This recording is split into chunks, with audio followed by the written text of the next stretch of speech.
I'm a very independent woman. I always have been. I've done that since the age of 16. So I don't need a man to take care of me.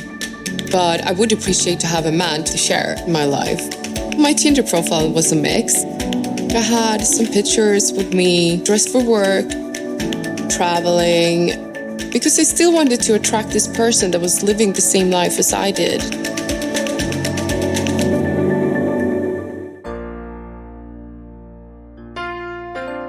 Men talk. Men tell their stories, their war stories, the many battles they have endured, so that we can learn from them. We're going to highlight this particular story from Just Unicorn 001 that you can find in the comment section from the She Exposes the Lies of Feminist Ideology and Why Modern Women Are Not Prepared for Marriage video. So join the campfire, have a seat, and let's get into this story. This story is called She Made Out That Her Money Was Her Money for Her Needs and Wishes, and Mine Was for the Family. Women want to work, so they aren't reliant on men. And I can understand that. The problem is that to women, their money is their money. It belongs to them, not anyone else. It doesn't belong to the family. Men have always known that they work for their family, that their money is for the family, not their own. Before I got divorced, my then wife decided she wanted to work since the children were in school and she had time. I was a little hesitant, but to keep her happy, I agreed. Time went on and things weren't getting easier, even though our income had increased. I asked her why we were struggling, and her answer was, because you still haven't made more money. You need to work longer and harder. I asked her about her money, and she got furious and said, if you think I'm here to bail your lazy ass out, then you have a second thing coming. She made out that her money was her money to be used for her needs and wishes, and mine was for the family. I also paid for her petrol money to get to and from work. So when she decided I was a lost cause and she found her white-collar worker, I was a tradesman, blue-collar worker, she jumped ship. Turns out the white-collar worker, 5 years younger than her, didn't want to have anything to do with her children, and after putting a bun in her oven, he bailed. She lamented ever breaking up with me, but knew that she had burned that bridge to the ground.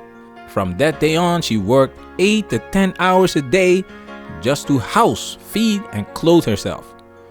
My children said she was never ever happy again. Well, I ended up learning to fly and getting my pilot license. I went around Australia like I had always wanted to do, and I didn't have a harpy wife telling me what to do. I was depressed after my divorce, so I didn't do what most men in that condition do. I went out drinking. I'm not much of a drinker, and so I ended up back home. I still didn't want to be there either, and I decided to go back out and hit the dance clubs, having learned to dance.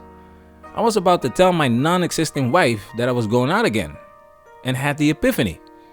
I don't have to tell anyone what I want to do. I can just do it. That was the moment I realized I was truly free, and I haven't looked back since. I come and go as I please. I buy what I want. I go wherever I want. My family is grown with children of their own, and I reap the benefits. Thank you for sharing your story, brother. Your story highlights a couple of things that I would like to address real quick.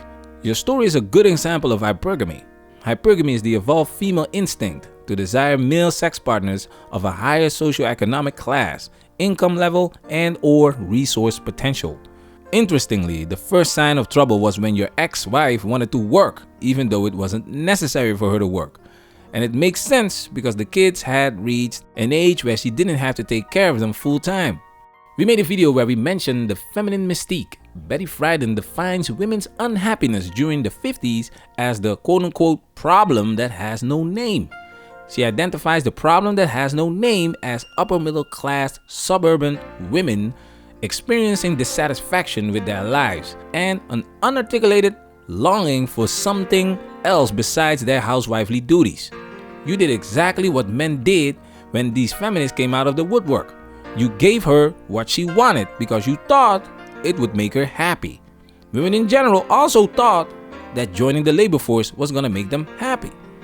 because the life of a housewife was boring to them. Your ex-wife joining the labor force was the beginning of the end. When you asked her about the struggles and she answered that you needed to make more money and work harder, this highlights another part of hypergamy. A man's ability to generate resources. At her job, she could have had guys of higher status and income levels flirt with her, and or she had female co-workers dating or talking about guys on that higher level. This is where the mate switching hypothesis comes in. It's a good read. It mentions women continue to track their partner's value across the relationship. I'll read a little bit of the conclusion. The mate switching hypothesis explains a large array of extant scientific findings and generates novel predictions as yet untested. It provides a compelling explanation for why many mated women are willing to incur substantial risks by having an affair.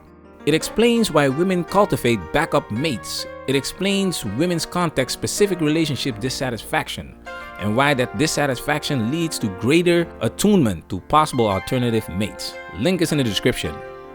Hypergamy is part of female nature and it's selfish. It's part of a woman's survival instinct. The intro highlights a clip from the Tinder swindler and he used female hypergamy against them. These were single women that had jobs/careers and had no interest in spending their money to take care of a man. They borrowed Simon Leviev the money because they thought they would get it back with interest. Just like your ex-wife, they confuse sexual attention with long-term commitment attention. So the white-collar worker hit it and quit it.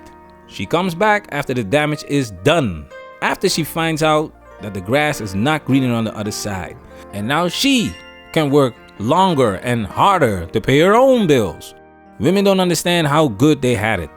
You have to understand, feminism liberated men. We don't have to take care of these women anymore. Your money is your money now. And what I like about your story is that you became a better man, and you became a better man for yourself, for your happiness. I don't agree with everything Steve Harvey says, as highlighted in the videos we've made reviewing Act Like a Lady, Think Like a Man. But credit is given where credit is due. Check this out. See, you said the key to this whole thing at the beginning. You've always wanted to be a mother and a wife. You. There's no doubt he loves you. He does love you. So what do men do when we love you? We try to give you what you want. Manosphere, we working. Protect yourself at all times. This video has officially been highlighted.